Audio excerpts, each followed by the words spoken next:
the first way to take advantage of drop coverage, probably the easiest way if you have the luxury, is to simply pop the screener. So we'll just watch a few clips where that's an option. So basically the idea here is that as the screener's defender is back, rather than rolling into the space that they're sitting on, you're popping to the space that's open and vacated. The other piece within this play is by putting two people, and you'll see this theme a lot, on ball side and creating just one person opposite. It's a really hard stunt for that next defender. So if you have the luxury of a shooting big, really good default versus drop coverage is simply to pop the big. You'll see the same thing here with Indiana State. A couple pick and rolls on this possession, but it's the last one that we'll actually go ahead and pay attention to. Get under that one. Roll the drop. Here's the pop for us now. Again, with the shooting big, no better way to take advantage than to simply pop. And again, you see the same spacing here. Corner on the pop side, double side to where the ball is headed. And again, just putting this bottom defender in a really tough spot to where it's a hard stunt and recover. And obviously for this big, it's pick your poison. If you want to protect the rim, you're giving up the three-point line. So it's a really good way to attack drop coverage. Now, a lot of teams may not have a five or a big man that can effectively pop and make threes. And so another option, which you see here, is to pop and play away to a second side pick and roll. And the advantage to this is basically you're taking the other team's five defender, who, if they're in a drop coverage, is probably bigger and slower, and you're forcing them to guard the entirety of the floor and a little more real estate. So by putting them in drop coverage on the first one, forcing the recovery, and then making them get back into the drop, usually that one, the second pick and roll, they end up leaving early on or don't get fully into it. And you see that here in this pick and roll, the handler can turn the corner because on that second pick and roll, the drop isn't there. You'll see that in a couple of these next clips as well. Bring in the first drop, make that big garden space. The second drop just not quite as good, and you're able to go ahead and turn the corner by design right there. So a great option to use the pop, even if you have a non-shooting five, because you're forcing the other team's five to have to go ahead and make a play. This is probably the best example, even though it's a missed layup, of where, boom, first pick and roll, they don't really get into it, but forcing that big to guard the entirety of the floor, making them be a lateral defender, and there's just a total no-show on that final pick and roll. Again, put the ball in the cup, but a really good example of it. So that's the pop, which is just a really good, easy way to attack, whether you have a shooting big or not. The second one that a lot of people use, I'm not going to spend a ton of time on, is the Gortat screen. And that's simply, you'll see that here as this play keeps going. But it's a way that the big can use their body and basically set two screens in order to get the handler a layup. So as the first pick and roll takes place, you see Lopez here in drop coverage. So the handler is going to actually cross back towards the middle. And as the roller rolls to the basket, they're not rolling to score, they're rolling to screen. So they're going to locate that drop defender, and as the handler changes direction to get back to the middle, they end up setting a second screen. The legality of this is something that officials, I think, at the college level are all over the map with, which is why I don't think it's a great thing to use continually, but it could be a great option if you have a good ducking in big, and eventually you're able to go ahead and create your 2-on-1 and make a play. The next thing I want to talk about here is just the concept of a single side tag. And so while the first couple coverages were basically ways to eliminate the drop and make them ineffective, these are ways to encourage the drop and then create more space for the roll. And so the first thing you're going to see is this idea of a single side tag. So basically that's just the idea of where you're only placing one defender behind the roll because you have two people spaced ahead. Now this is a good set from Cody Topper, G League coach at the Capital City Go-Go. So you'll see here as they get into their action, little flip, the guy that flips the ball or hands the ball off and the first passer are both headed to the right side of the floor where the ball is coming. The guy that started on the right side of the floor is moving to the left side of the floor, the side of the pick and roll, and it's going to be his defender that's responsible to go ahead and tag the roll here. So by bringing him across the floor and then forcing the defender to go back towards the middle of the floor, you make that a hard tag to get into, and as a result, you can see here 10 is out, and that's what allows the lob to take place. So we can go ahead and watch that again one final time all the way through.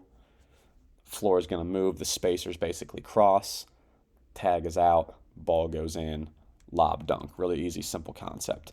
Same exact play, we'll just watch it here and let it run through. Again, you have the flip. They trade sides. All right, now this time the tag is in, and you're able to attack through the closeout because of where people are positioned at. So as our man right here, I believe this is Baldwin, is spacing all the way across the baseline, you're going to see his defender basically just stop and stay. And so now as the roll comes in, this is a really long closeout. The handler sees that the roll is taken, so he's throwing that ball behind him. You're attacking through the closeout, and you're able to go ahead and make a play from there. Now, doing one better. So that's the idea of a single side tag. Now the next thing you want to do is try to lift that tag as high as possible and make it a really high single side tag.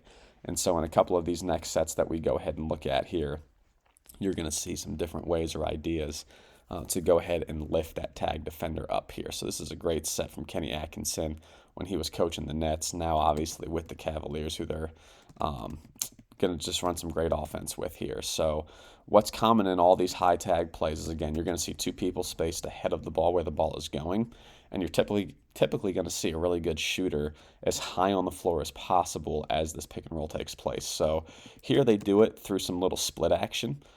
So you have Harris, a great shooter, setting this screen, forcing the over on Russell. Now Allen's rules are simple. When he sees the trail, he's just going to flip that ball and get into his roll, and that puts the big into their drop nice and early. Because Harris is super high right now, 23, can't get into the tag, and you're creating the world's easiest lob dunk right there because of play design. Again, here, split, flip and sprint, high tag, dunk. Really good example. Same exact play here. Now the pick and roll is actually getting set.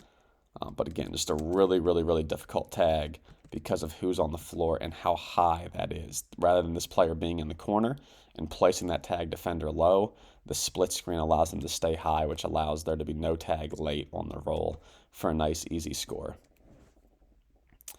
Different play, but same concept.